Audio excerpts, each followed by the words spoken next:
Saimnes priekšsēdētājas kundze, ministres kundze, vēstniekungs, godātie klātesošie.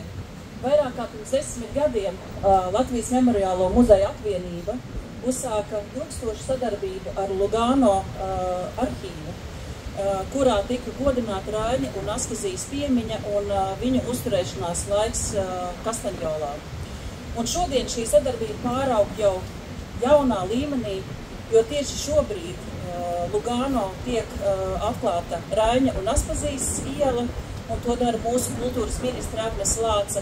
Un mēs šeit atklājam Kastaņjolas ielu, tādā veidā satuvinot mūsu pilsētas Lugano un Jūrmalu domās par Rainu un Aspaziju. Aspazijai Kastaņjolas laiks nebija viegls, un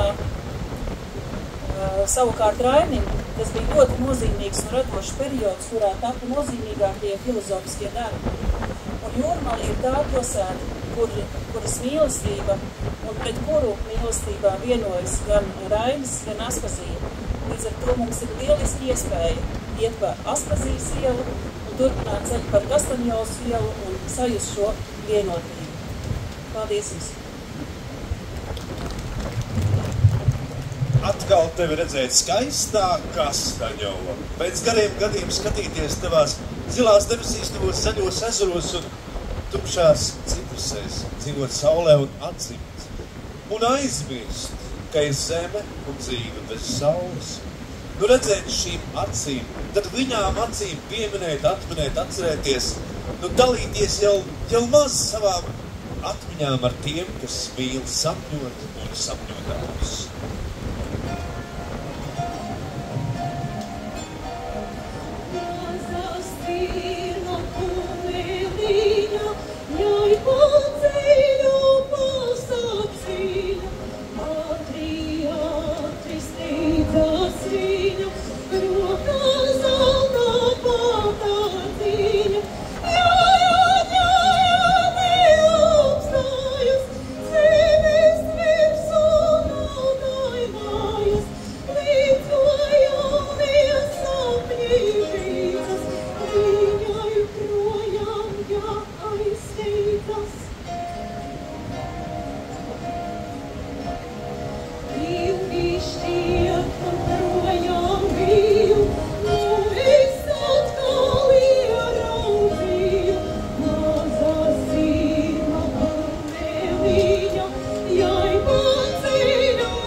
Vēlreiz gribu teikt visiem paldies par to, ka jūs esat, un īpaši paldies un sveiciens no mums visiem vēstniekam.